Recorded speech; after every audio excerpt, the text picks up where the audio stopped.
Welcome, everyone. I'm Lourdes Rivera, President of Pregnancy Justice. We're a national organization that defends and advances the rights of pregnant people, no matter if they give birth, experience a pregnancy loss, or have an abortion. We provide criminal legal defense, civil legal and policy advocacy, cutting-edge research, work on narrative change, and equip our partners in the field with analysis and resources.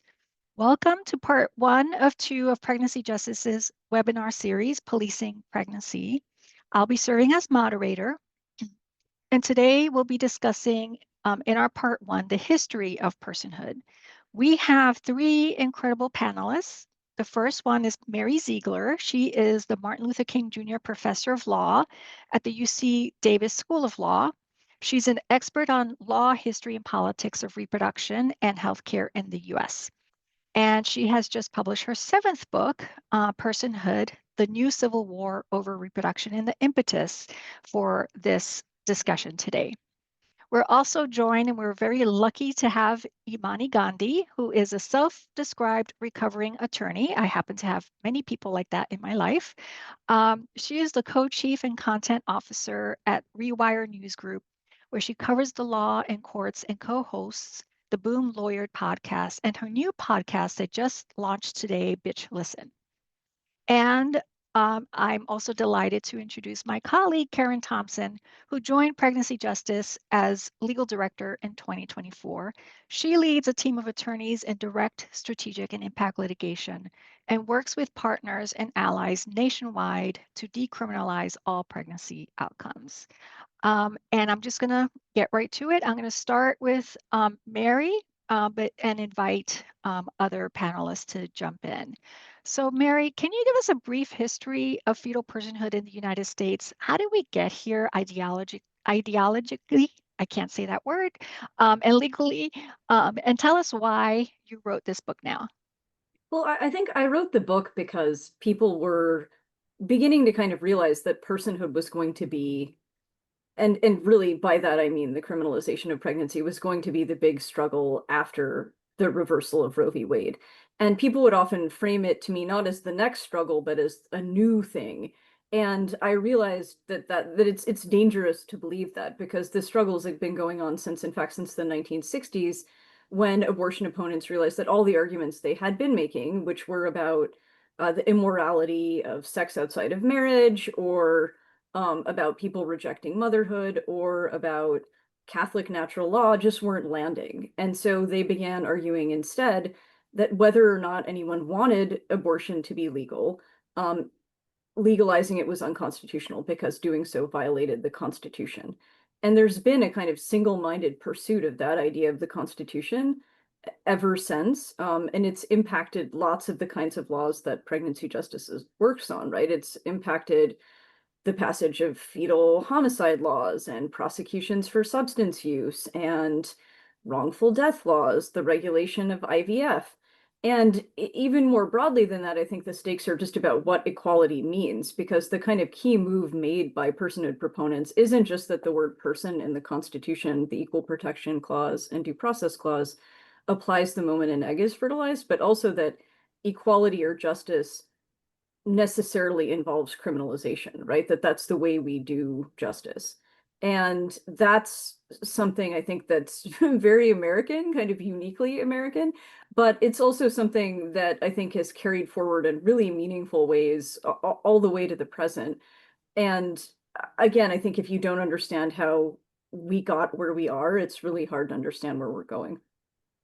Yeah, thank you for that. And just to underscore something that you said, when you're referring to the Constitution, there's been this like long, long strategy to define personhood in the 14th Amendment as including the fetus, so that they would, so that fetuses would have equal protection and due process rights. And the irony, of course, is as women, people of color, others are losing 14th Amendment protections. The other issue that we're seeing on the rise is pronatalism. Historically, how consistent has it been that attacks on reproductive autonomy coincide with concerns about birth rates and the concept of pronatalism? So there's definitely some overlap. The first abortion bans, the kind of criminalization of abortion in the 19th century, coincided with a lot of concern about the white Protestant birth rate. So there was a sort of eugenically selective pronatalism that fueled a lot of the abortion bans that are sometimes still with us, these kind of 19th century zombie laws that are still around. But I think pronatalism in the past was probably less carceral in some ways, particularly in the recent past, right? So there were groups like the American Enterprise Institute that focused on, incentivizing people to have more babies, or even sometimes on making it easier for people to immigrate here if people were not interested in having more children. But I think some of the new pronatalism, which involves, of course, this kind of coalition of strange bedfellows that includes kind of tech bro utopians, people who are socially conservative and opposed to abortion, people who are even sometimes who express national security or kind of racialist concerns that birth rates in the United States will somehow mean a decline of Western values as they're defined. That coalition has had a lot of lessons it's learned from the past in the sense that a lot of other efforts to raise birth rates haven't worked and don't seem likely to. So again, there's been a kind of dovetailing with the personhood movement in the sense that people recognize that sometimes the only way to increase birth rates, or potentially what they see as the most promising way to increase birth rates, is the most carceral, because a lot of the other kind of incentive-based strategies that people are experimenting with haven't been shown to work in other contexts. So Imani, Karen, do you want to weigh in on this at all?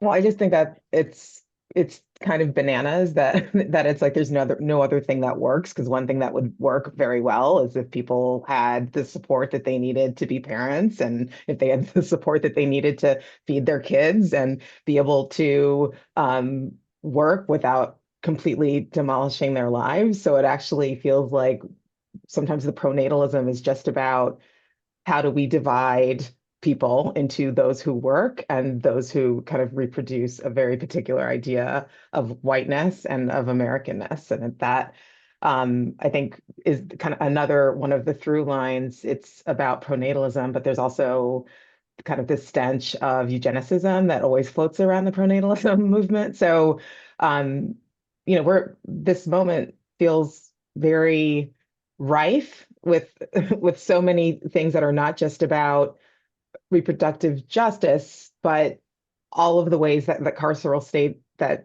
America loves so much expands beyond the question of reproduction into all of these other things. And maybe it's because they're actually not disentangled from each other, but yeah, it really strikes me in your work in particular, because Mary, you wrote that the claim of fetal personhood is really just about the meaning of the Constitution. And so when you start funneling these ideas, it's like, is that the Constitution people want?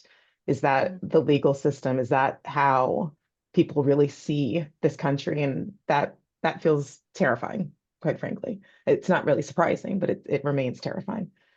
I also think that the pronatalism movement is just inherently racist, right? I mean, no, we've talked about that a little bit, but it's inherently racist. They're trying to replicate a sort of 1950s mode of America where everyone was white and had two kids, and like there were no questions about someone being a different gender, having a different gender identity, or someone being queer in other ways. And it also, I think, like blames women who have made really strong gains over the last 50 years in terms of participation in the workforce. It necessarily means that these women who have made these gains, who have careers, are being denigrated for making that choice, right? You should be having babies. Why aren't you having babies? And quite frankly, they don't really care about black and brown babies, the influx of black and brown children.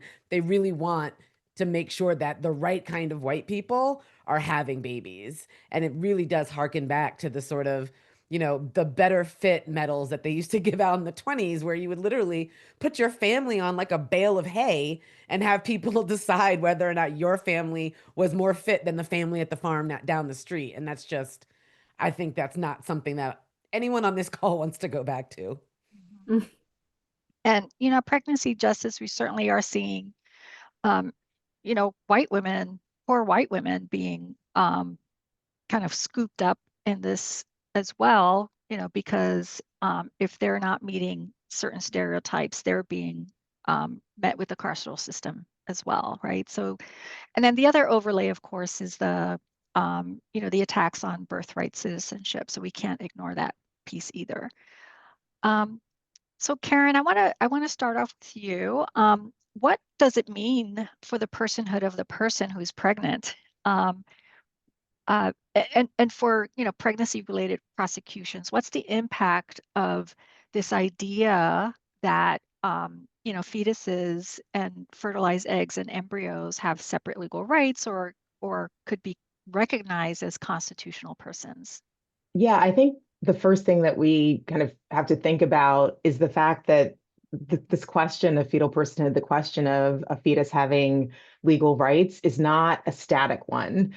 And so it starts at point A. It's kind of used as a justification for thing B and C, but in very rapid, succession, it turns into thing Y and thing Z. And one great example is South Carolina, which quite frankly has been um, the first in class, as it were, with regard to fetal personhood issues.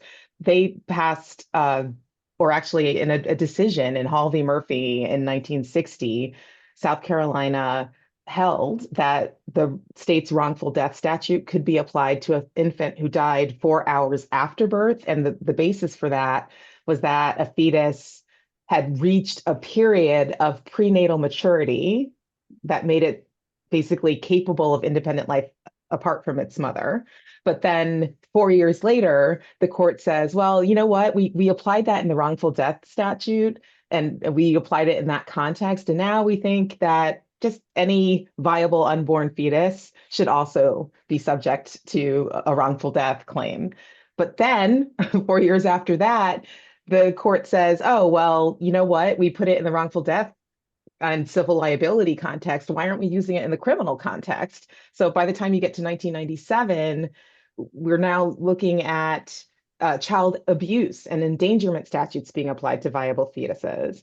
And what that just shows is that there is no kind of safety in this. If you start thinking about fetal personhood as the only way, it's the only tool. If everything is a nail, but I'm saying it wrong. But like if you're using the hammer and everything is the nail and you're clomping down on everything. And I think that's what starts to happen with fetal personhood, because you just are allowed to make everything so broad that there is nothing that falls within its scope. And so I think I went way off of the question that you actually asked, but the issue I think with fetal personhood is that every part of pregnancy becomes like kind of subject to it. And so what we see in our cases is that there is no outside when you're pregnant. And our constant line is that every pregnant body becomes a crime scene. And it's not hyperbolic, it's very much what's happening. And I think, the recent attempt to tie Tylenol to neurodivergent conditions just shows for me exactly how that new thing is being seeded, right? Because now we're saying, hey, Tylenol can potentially have this effect and impact on a fetus. And now you can officially be found to have hurt a child, right? If this child happens to be born and happens to have autism, that now is going to be linked back to Tylenol, which means anyone who takes Tylenol during their pregnancies is going to be subject to this eye. And what we know from our cases is that it's usually healthcare providers who are reporting people to law enforcement. So if you have a fever, which by the way, is actually proven scientifically, medically to have deleterious effects on a fetus. If you have a high fever and you can't take Tylenol, and you do, and a nurse or an EMT worker sees that, now that could become part of this map, part of this web of criminalization. And so again, like we are in these very precarious times, and I don't know Mary, if you want to talk about how you think there might be some link between that and what we're also seeing with mifepristone and the recent joining in of Louisiana into the litigation around its safety and efficacy. But we're, again, it's just here there be dragons, just dangerous times. Yeah, and Yeah, I mean, just I think that, oh, go ahead. no, before Mary, just to underscore that a lot of what we see is a lot of junk science. So I think this Tylenol thing also has a lot of junk science. It is pure garbage, in terms of how it's being interpreted and talked about. So Mary, go ahead. Yeah, I mean, I think the two things I wanted to say are one, I think one of the reasons we're going to continue to see more and more of what Karen described is just that the stakes are higher now. So before, I think when you saw this kind of prosecution, it was sort of almost like a pressure release valve because there was no way you could get to constitutional fetal rights because of Roe, right? And now that Roe is gone, there's a conviction among abortion opponents that every recognition of fetal personhood in a conviction, in a state statute, even in contexts that have nothing to do with the Constitution, is sort of a brick in the wall that will eventually convince the US Supreme Court to adopt this constitutional interpretation. So there are a lot of people who are just much more motivated to do these things, not just based on their own beliefs, but because they think they're part of something bigger, right? So we're likely to see even more of that. And I think where that fits with the attack on mifepristone, this is very much the sort of fetal personhood fight, very much the long game, right? I think a lot of conservatives don't think that the US Supreme Court is going to issue a ruling on 14th Amendment personhood soon. I mean, we could be surprised because this court is obviously this court and is very conservative, but people on the right don't tend to think that's coming immediately, which is why they're doing all this very incremental building toward a broader recognition of personhood in the Constitution. In the meantime, they're trying to make it impossible for people to get access to abortion pills, and particularly to shut down shield doctors who are mailing those pills from states where reproductive rights are protected. The obsession really there is mifepristone, which is FDA approved only for abortion. So we know recently that the Trump administration announced that it's going to conduct its own study into mifepristone, again, kind of stoking distrust of public health authorities and convincing people that they can kind of conduct their own research. They don't need to publish I don't know how many it is, hundreds of studies on mifepristone safety that are already available. And that could be kind of a 1-2 punch if the Trump administration does impose national limits on mifepristone that make telehealth options more difficult. There'll be another basis for punishing people, right? I mean, the people who are not using mifepristone in the way it would then be permitted could be subject to FDA enforcement actions, both criminal and civil. And of course, the dream, which is still alive in mifepristone litigation, is that the courts will declare the Comstock Act, which is a 19th century zombie law, to be a ban on mailing or receiving abortion medication and paraphernalia, which would make it possible to have federal prosecutions of pregnant folks and women.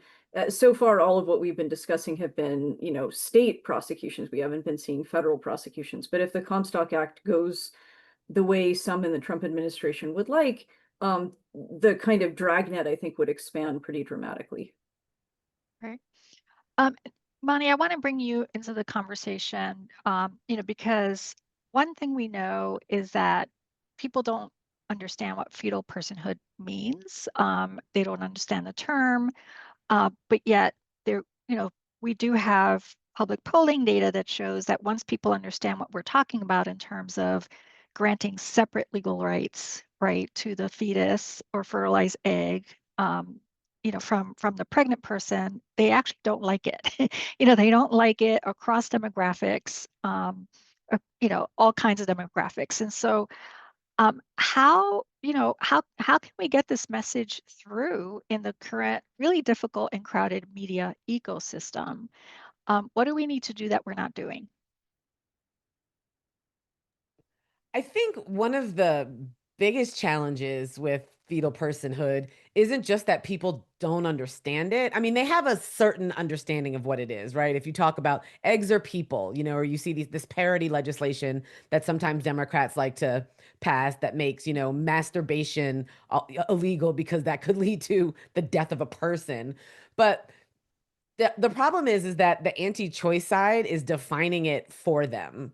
And they're using really sort of like emotionally persuasive language to make it seem like fetal personhood is actually a good thing, when really what it is, it's you know, the rights of the fetus basically trumping the rights of the pregnant person carrying it. So they use words like protecting life and supporting mothers and valuing children, even though they don't do any of those things, right? They don't really believe in any of those things.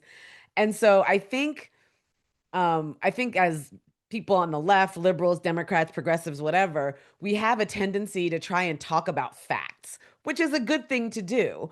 But we have a tendency, I think, to do that to the exclusion of using that sort of emotional language, that language that's going to make people really understand. So it's not necessarily that we need to keep talking. I mean, we do need to talk about the 14th Amendment, but we also need to talk about how we can tell a story about what it is that personhood does and will do and will affect people. And honestly, one of the most powerful things, I mean, I wouldn't say one of the reasons I got into this work, but I remember in 2011, someone wrote a story that was very sort of Handmaid's Tale-ish about what would happen if there was fetal personhood in half the country and not the other half.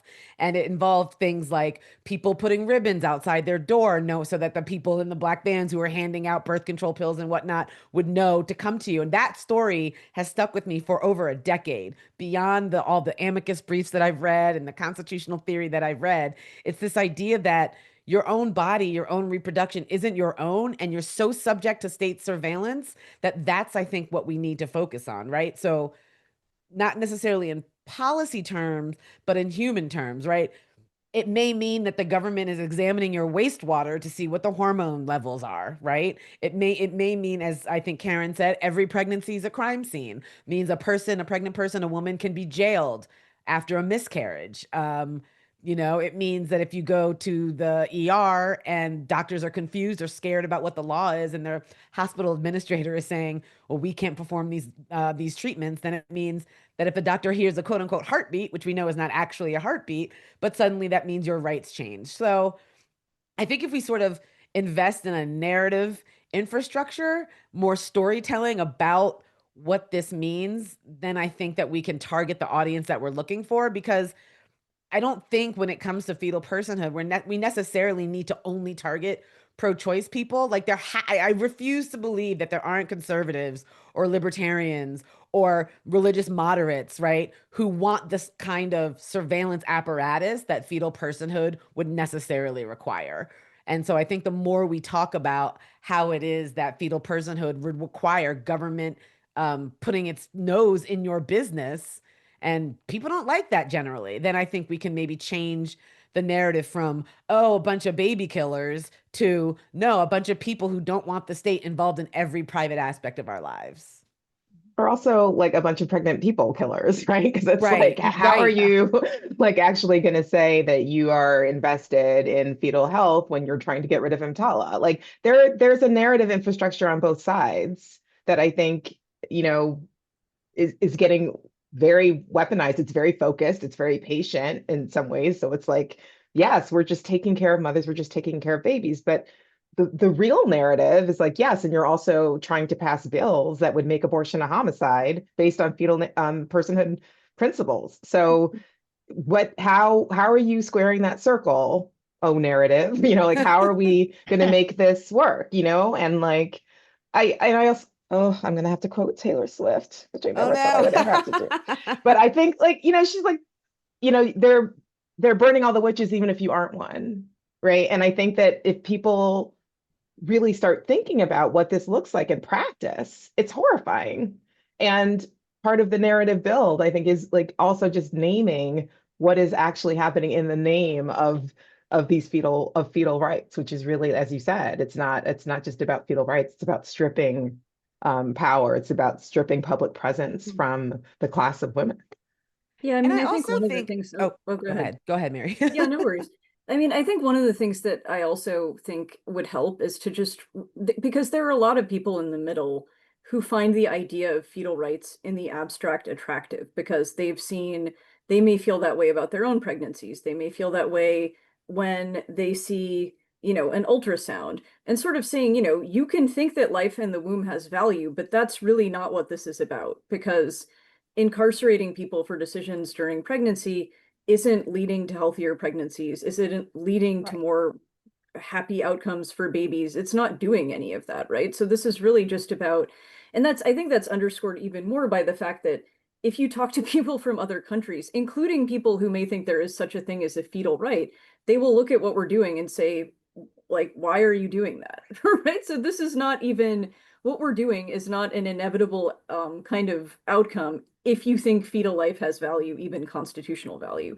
If you think that, why isn't the solution to do more to help pregnant people, right? I mean, the fetal life can't thrive independently of that pregnant person anyway. So if we had a regime that was genuinely saying, hey, we're here to say we actually care about pregnancy and healthy birth outcomes, that would look nothing like what we're doing, right? So I think also meeting those people that Imani talked about in the middle where they are and saying, we're not judging you for that. Like, if you think that that life in the womb is super valuable, that's cool. That's not a problem.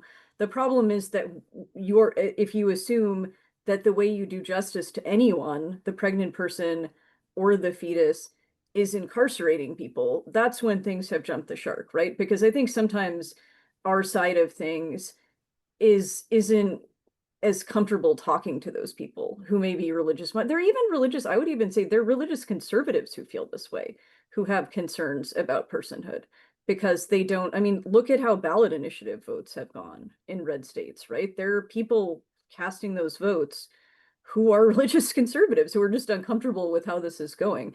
So I think having different ways of talking to different people to meet them where they are, to say, you can hold a whole bunch of different beliefs about what fetal life is, from the most progressive to the most religious, anywhere in between, and still recognize that doing this in this carceral way is really damaging.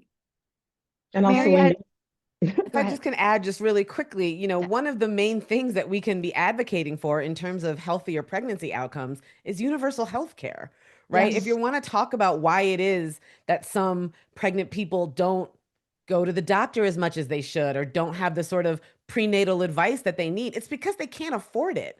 Or why is it that people who have bad pregnancy outcomes are leaving, the product of that bad pregnancy outcome in a dumpster or in a toilet or in a hamper? It's because they're too afraid they're afraid to go to the hospital because, as Karen pointed out, a lot of healthcare workers are cops. And then B, because how are they supposed to take care of that bill? The ambulance ride alone is probably what they make in 3 months. So it's really hard to stomach listening to people in this country talk about caring about babies and caring about mothers and parents when we won't even do the basic thing, which is provide them health care.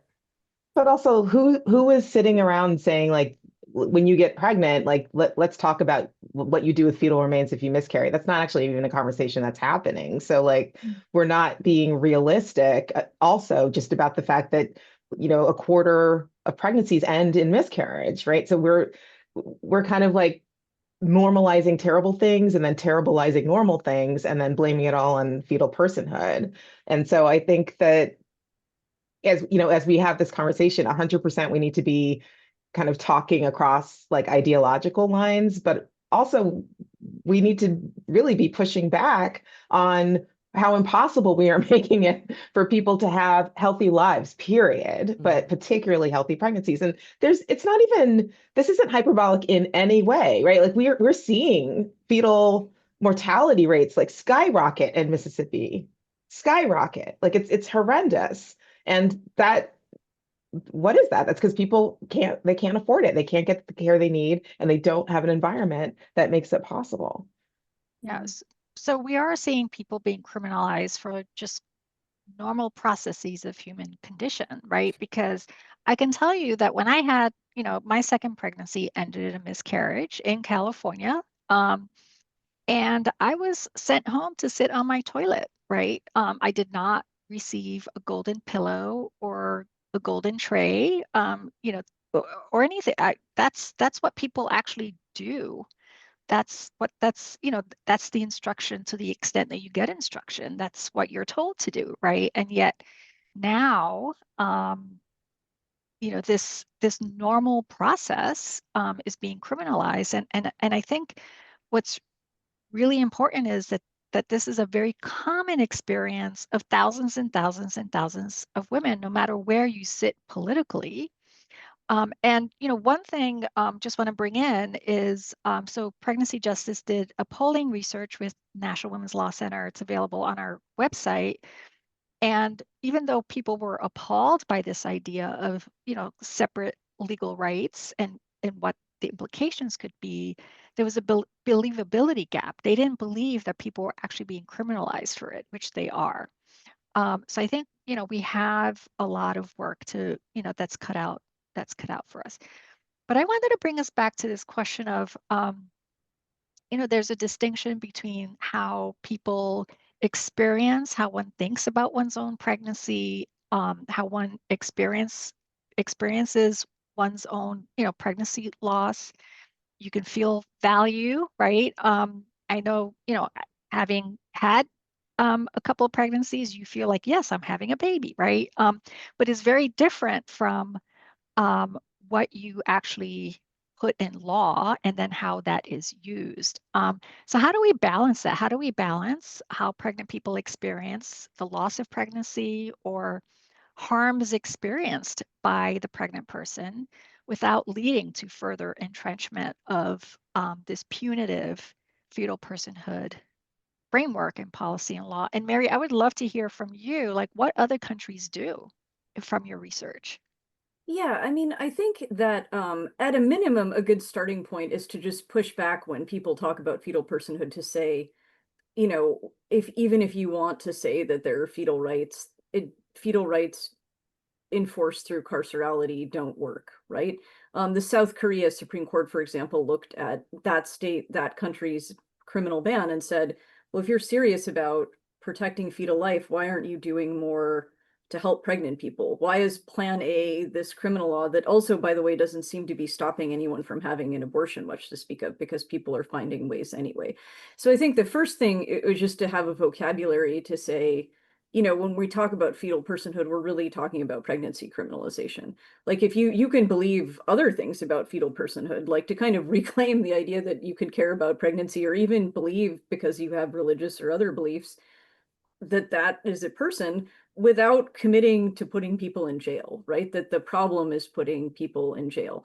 I think the other thing that would probably help would be to have, and I mean, this is where reproductive justice work comes in, to kind of redouble efforts to say, this is what caring about pregnancy really does look like, right? I mean, that to have kind of concrete policy proposals that you are as committed to advancing as you are kind of all the things that people constantly have to defend against, right? But to sort of say, if we're really serious about this whole idea that we think life and rights begin at conception, then what that would look like would be providing people healthcare and prenatal care and doing more to eliminate pregnancy discrimination at work and to make sure people have appropriate pregnancy accommodations at work, to kind of just create a support structure to make it easier for people who are fired when they're pregnant to actually have recourse, to make sure that people have resources they would need after they give birth, right? I mean, I think a lot of the solutions you've seen proposed involve just the period of pregnancy, right? So it doesn't recognize the fact that people don't have support for parenting, or that there's pretty virulent discrimination against parenting workers, right? Particularly who are women. And so doing things like that would make it clear to people who might want to carry a pregnancy to term that that's not going to just be a disaster for them and for, if they have existing children, for their children, right? Right. Because I think at the moment now there's a sort of like, okay, well, maybe we might move toward doing something to help you while you're pregnant, but then, which we're not doing, there's even less of a thought that we should do something to you after you have a child. And so I think a commitment to what valuing fetal life would look like would be valuing children and valuing parents and valuing pregnant people, because it's just fictitious. Like you can't have a successful pregnancy without a healthy and safe pregnant person. And so I think having our own way of thinking about that and our own policy proposals on that and really foregrounding them would be helpful to say essentially, you know, we're not anti-life, we're not anti-child, we're actually just saying that carcerality doesn't benefit anyone, right? It's not zero sum. It's a scenario where there are people benefiting from it, but it's definitely not the fetus or the pregnant person who are benefiting from it, right? It's politicians. And I think that's particularly true when it comes to substance use during pregnancy, which I think people have an like ick factor like immediately because it's just like, how could you do that? Like, why would you want to do that? Or like, I had someone in my family who stole my grandma's blah blah blah, and like, there's nothing good about it, and like, you're supporting this terrible behavior. But at the end of the day, what I think falls out is exactly that question, which is like, this is a whole person. Like, they don't stop being a person who has needs if they're pregnant. So like, how are we going to meet someone's needs if they're using, if they're not using? And there's just no infrastructure for folks who are using and pregnant, because rehab centers usually don't want to take pregnant people. And folks who are giving pregnant folks the stuff that they need are not really interested in folks who are using. So then you end up having judges who are full on like, well, I'm sentencing you to 10 months so you can get clean, which is like, as we all know, like prisons and jails are like the number one place to go in this country for healthcare, right? So it's just that feels, you know, particularly bleak. And I think there's a little bit of a gap even, you know, when we start to drill down about what is getting criminalized and how the lack of care that's showing up. And I think part of that work is that we do as a culture, we do as a country have to really start thinking about interconnectivity and how we support folks outside of the carceral systems, outside of the criminal justice systems, and outside of CPS. Like, what does that look like? I don't know that I can. CPS, can you spell it out for people who don't know? Well, generally Child Protective Services, but like family policing, any kind of state-run organization that is there for the best interests of the child, which are very rarely the best or in their interests. But we are in this, you know, complicated kind of legal space and social space, and I wonder if in that gap is an opportunity for us to think about how to do better with each other as well. There's also there's also a huge empathy gap, right? When you talk about people who have addictions or substance use problems, right? We don't criminalize someone if they happen to get cancer when they're pregnant, right? Like addiction is a disease. And or maybe we do. I don't know. You probably have an example where that happened. But you know what I mean? Like we don't look at someone who gets cancer or some other disease as being worth someone who should be treated with denigration, right? We try to get them help. So why is the first thing that we do with someone who has an addiction is we try to put them in jail? It just doesn't really make any sense. And then in terms of just like why it is we had this, you know, this hostility to pregnancy in this country, or at least it's a very hostile place to give birth, this country. And I think it's because we have this country societally has disdain for people of color, mothers of color, and for poor people. So when you're looking at someone who isn't taking care of themselves properly or doing all the things that they might be able to do if they had the money or if they were allowed to get that health care, then we're just blaming individuals for systemic problems. And that doesn't get us anywhere. And well, you know, you mentioned South Carolina earlier, and I've been beating this drum since 2019, honestly. I just don't understand why Democrats in state legislatures across the country aren't doing the sort of bill that then Senator Mia McLeod introduced in South Carolina, the Pregnancy Accountability Justice Act, I believe it's something is what it's called. And, you know, and I get into arguments about people because it's basically an F you pay me sort of thing. Like if you're going to force me to have a child, then you need to pay all of the costs attendant to that birth. And that includes sending someone, I mean, in the statute, it says sending someone to my house for 2 years after I give birth to help me. That means if my child is disabled, you have to pay for all the care. If I'm disabled, you have to pay for all the care. You have to pay for college. You have to pay for all of these things. And the reason why I feel like that is not something that's sweeping the nation is because we just have a disdain for people who can't pull themselves up by their bootstraps. So we're sinking people into poverty by forcing them to have children, based on some notion that every life is sacred, every sperm is sacred, right? But then we're not helping people at all, and then 2-3 years down the line, when a person who works at a fast food restaurant has to bring their child to work and leave them at the Ronald McDonald Playhouse or in a playground, then they get arrested for that. And that's another point of contact that they have with the state, because then, as you say, CPS is called. So it's really just a trap. Pregnancy in this country, particularly for poor people and people of color, is a trap. Yeah. So, yeah, I just want to bring the example of Tennessee before we start going into the Q&A. There's some great questions that are being teed up. In Tennessee, they had a fetal assault law explicitly criminalizing pregnant individuals for, assault of their fetuses, and it brought to bear on drug use, right?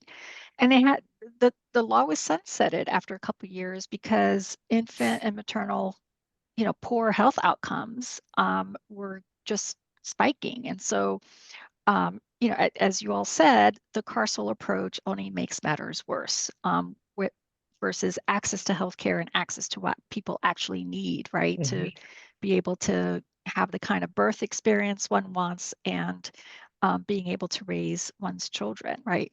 So, a couple questions. I'm going to ask a couple questions, and then folks can jump in. What can states do to center the actual pregnant person in all of this? And what can advocates do? I guess, I mean, what states can do, again, I think, is there tends to be this sort of, I think we've been long kind of, and I mean, it hasn't changed, but kind of consumed by abortion politics, right? So sort of there's a lot of like, we're gonna have a shield law, so you can't punish this person, and then the conservative state is gonna try to counter that with this other thing. And so I think, again, states that are that support reproductive rights should be always have an eye on the how do we actually help pregnant people, right? Because I think if there were bills to make pregnancy easier, more and more of them, and thinking kind of about what it would look like from a policy standpoint to really make it possible to have healthy pregnancies for more people, it would be easier to have a model to essentially say, this is what caring about pregnant people looks like. And to say, and this, by the way, is also caring about what pregnancy outcomes looks like, right? That it doesn't look like carcerality. And I think it isn't to say that states aren't already doing that. Sometimes they're not doing enough of it, and they're not really branding it right, I think, as actually that being what's going on. And so I think that would help. I think activists, it helps to understand that what's going on is part of a bigger plan, right? I mean, I think that there's a certain amount of kind of whack-a-mole that happens with fetal personhood. So understanding each of the kinds of cases that Karen and people like her are working on as part of a bigger agenda is really helpful. And that means defeating it will require lots of different kinds of advocacy work. It'll require public education about what fetal personhood actually is and how carceral it is. It'll require the kind of reporting Imani does. It'll require historians to write about how the kind of originalist arguments for fetal personhood don't really hold up, so I think once you recognize that on the right, this is part of a really huge decades-long agenda, you realize that then there needs to be a kind of huge decades-long response, right? That it can't be left to just like one or two of us to do this, that there need to be probably like ongoing conversations between folks like the people on this panel about what needs to be done to keep this from going even further, basically. Thank you. Okay, I'm going to direct different questions to different people just to try to cover as many questions as possible. And if you want to fold in another answer into your response, that's great too. So Imani, I'm going to direct this one to you. We've seen an increase in infant deaths after the abortion bans. These stories need to be included in those conversations. More of a statement than a question, but wondering if you had a response to that. Oh, you're muted. You'd think I know better by now after 5 years of this. I think that is part of the story that needs to be told, right? The narrative that needs to be told about how it is these bans actually work, because the anti-choice side is really good, again, at using emotionally persuasive language and placing themselves on a pedestal about who cares more about fetuses than the other person, right? And that's why you get rejoinders of, oh, well, you're a baby killer. We need to find a way to take that narrative back. And I think as what Mary said, we're not anti-life. We're not anti-children. I remember years ago when Elise Hogue was still the president of NARAL and she was pregnant with twins at the time, and it blew people's minds. Like, people could not understand how the head of NARAL could be having twins. And so I think there's just a real disconnect between what it is that everyone on this call fights for and what people think that we're doing. And I honestly, I say this a lot. I think the answer has to be reproductive justice. It has to be folding in the all of the systems and the ways that this country can make it so difficult for people not just to have kids or to not have kids, but then to raise their kids in healthy environments. And that includes having conversations about, for example, data centers for AI being built in predominantly Black neighborhoods and raising electricity, causing health problems. I mean, these are things that we tend not to talk about, A, because they're too woke, but B, because we're so often, I think, as Mary alluded to, fighting, inch by inch, point by point, shield law, no shield law, abortion ban, no abortion ban, fetal viability, no fetal viability. We need a more holistic approach. And talking about infant deaths and the actual human toll of fetal personhood is one way to do that. And I think just to tag on to that, I think there's also, and this kind of goes back to what we were saying earlier about who is impacted and who we're talking about in this conversation. But this also applies to men. Like, we just, unfortunately had our cert petition denied in New York for a man who had his other kids taken away because he failed to control his girlfriend's behavior while pregnant and didn't get her to stop using drugs. And that's fetal personhood, right? Like, that's blaming someone else for not controlling someone else's pregnancy. And that's a power dynamic that's trying to be established. That's like the law saying, man, come get your woman, right? Like, it's like very, very clear and directed what's happening there. Kansas, the state of Kansas is trying to make it so that people have to pay child support from the moment of conception. That's a real thing that is based in fetal personhood. So whatever idea it is that we're thinking it's happening to those people, those bad people over there, they're doing bad things that need to be controlled, and that fetal personhood is the answer, we need to start asking different questions and telling people, you need to look at what's actually going on and how this is going to impact you in this very particular way. Yeah. Okay, I want to come back to Mary for a second. Can you parse out further how we got to a place where we're separating out values and rights, and what have other countries done to parse out, the belief that, there is the fetus as a person, but, what we could be doing otherwise? Yeah, so I mean, one of the things that's really clear when you study the history of fetal personhood is that the reason it's been so compelling to so many people is because for a long time, no one knew what the hell it meant, right? So it was sort of like, it's civil rights for the unborn. And then people were sort of like, well, we don't really need to worry about how you'd enforce that or what it means or whatever, because, it's an abstract, like, it's not going to happen. It's the moonshot. And so in the early years of the personhood movement, it was mostly used to say, well, you can't have legal abortion. Like, if you want it, you can't have it because it's unconstitutional. Then after Roe, when there was a kind of personhood constitutional amendment, which is in the kind of fun fact, the Republican Party platform from 1980 until 2024, when it was substituted with language suggesting we already have fetal personhood and so we don't need an amendment. At that point, there was this actual debate in the 70s and 80s among abortion opponents about, like, if you actually had personhood, how would you enforce it, right? And over time, particularly the closer the anti-abortion movement got to the US Republican Party, the more it became chic to say, well, of course, the way you do justice for the unborn is by putting people in jail, because that's tough on crime. That's what the GOP wants. And that's, that's who's calling the tune, really, for the anti-abortion movement, right? Not everyone in the anti-abortion movement historically, not everyone who holds religious views about fetal life is pro-carceral state. But by the time the anti-abortion movement was a political movement aligned with the GOP, at the point that Ronald Reagan was, doing what Ronald Reagan did in terms of mandatory minimums and building private prisons, that became the way to do it. And so that's when you started to see anti-abortion groups investing so much in prosecuting people for substance use and investing so much in fetal homicide laws, because that became the vocabulary. And I think in other states, you'll often see this kind of rhetoric of, well, okay, we recognize fetal rights, but we don't want to do carcerality to say, well, we don't think that we've recognized this right to life, but we don't think that requires us to prosecute people at all, right? Germany is this weird country that says abortion is a crime, but that their healthcare system will provide funding for abortions, right? I mean, so some countries will say, we'll kind of try to do that sort of thing where they'll say, we think this human being has rights, but we think that criminalization is both a violation of another human being's rights and is not effective in helping the fetal human being. Like, it's basically no one is winning, so we're not going to do that. And so I think a good starting point is to say, you can think a fetus is a rights holder or not, but however you come out on that question, there's no scenario where justice is carcerality. Great, thank you. We are almost out of time, so I want to ask the panel one last question before we close. What gives you hope? How have you fought back or seen others successfully fight back? And why is it important to have hope and to fight back?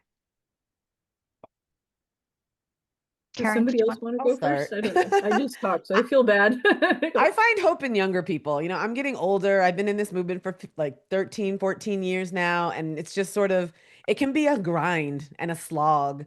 And I find hope in people who are, for example, going to law school to do reproductive rights and justice. That wasn't an option when I graduated from law school in the late 20th century. So I mean, I really find that to be heartening. And living in Colorado, I find just the energy in this state to be really something that other states can emulate. I know we didn't get into the whole chat talk about fetal viability, but you know, Colorado is one state that did not tie the right to abortion to fetal viability, and they did that, and that ballot initiative won in Lauren Boebert's district. So it's not like there's no way that we can talk to people and explain to them what is going on that they won't understand. There's a libertarian streak in Colorado. The Libertarian Party was formed, you know, 20 miles from where I live. So maybe that has something to do with it. But there is a way to talk to people, to ask the right questions, to ask the right polling questions so that we can make folks understand what is at stake here. And I think that that gives me hope. This idea that even conservatives in Lauren Boebert's district are reachable. Yeah, I think that's right. I mean, as a historian, I was really kind of a nihilist about this. Like, when Roe was overturned, I thought it was going to be much worse than it was. So I was given hope by my own disastrously low expectations, because I think, you know, I remember like the New York Times Upshot had this thing about, this is the percentage of people in each state who say they're pro-life or pro-choice. And the assumption was, you know, the people in the pro-life states, as the Times put it, would just be like, they'd have a ban, everyone would be cool, you know, they'd get more and more carceral, everyone would give a thumbs up and we'd move on. And it turns out that's not really what's happening at all, right? That if you move beyond these abstractions about the value of fetal life, which again could be compelling to a whole bunch of other people, to what we're actually doing on the ground, which is not compelling to a lot of people, you lose a lot of those people in the middle who were sort of like, oh, you know, I like the idea that I'm pro-life, that sounds good. And then you say, oh, well, do you like this law and how this is actually working in practice? Then people are like, oh, wait, no, that's not, I'm not into that. So I think that makes me hopeful. I see it in the people who come to law school too, but I also just see it in sort of, you know, random, like even people I do histories, like oral histories with people I run into on the street who will say to me, like, I'm a Republican and I think that what you're doing is good, right? And so I think that that's really powerful, that I think most people agree with us on this already. And that's not a position progressives are in on every issue, right? But it is on this issue. And so I think you know, it makes it important to remind people that protecting democracy is also a big part of this too, because this is an area where the healthier the democracy is, the better off we'll be. Yeah. Karen, last word.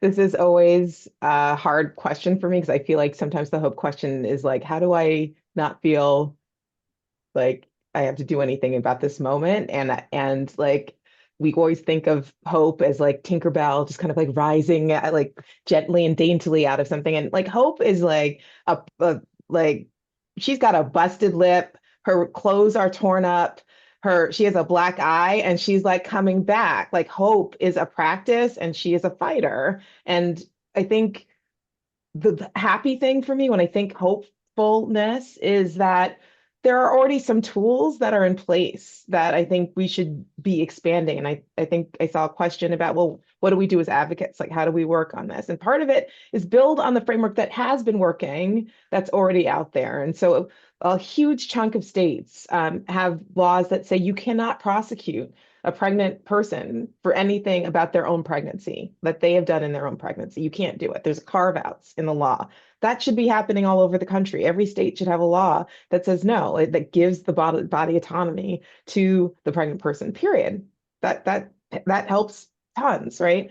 But then I think the other hopeful thing is that when things burn down, other things get to rise, right? Like other trees get to be born. And so how are we going to think about the future? How are we going to think not about now, maybe not even in our lifetimes, but what is a world that we want to go to? And so I think part of the hopefulness is we get to be incredibly creative in this moment. And I know it's hard when we don't have the money and that things get slowed down because we're trying to fight 8 battles at the same time, but we can do this together, and we can do it if we like allow ourselves to like dream that part of the hope. And I think we get to be without rules because the rules are being broken. So like we get to do that too. And that feels incredibly hopeful for me. Thank you, Karen. Well, I want to thank all of you, Mary, Imani, Karen. Thank you so much. This was a very incredible dynamic discussion. And if you don't have Mary's book, please get her book, Personhood, The New Civil War Over Reproduction. Listen to Imani's Boom Lawyered and podcast, Bitch Listen, which just got released today. And join us for part 2 of this webinar series on September 30th, Policing Pregnancy, Pregnancy Criminalization in the First 2 Years After Dobbs, where we're going to be releasing, our research team is going to be releasing new data on pregnancy criminalization and moderate a panel with state partners from the 3 states where pregnancy criminalization happens the most, Alabama, Oklahoma, and South Carolina. On October 10th, we're also hosting an all-virtual personhood and pregnancy symposium with NYU. New York CLE is being offered, but you have to, if you want the CLE, you need to register by October 2nd. And just because we need hope and joy and all that, please join us in Washington, D.C. There's going to be a Justice Aid sponsored concert to benefit pregnancy justice. Ms. Lisa Fisher is headlining in this concert called Stand Up. Again, that's October 20th in the evening in Washington, D.C. And don't forget to sign up for Pregnancy Justice's newsletter to stay informed. Follow Imani on social media, read her work on Rewire, and listen to her podcasts. Thank you so much.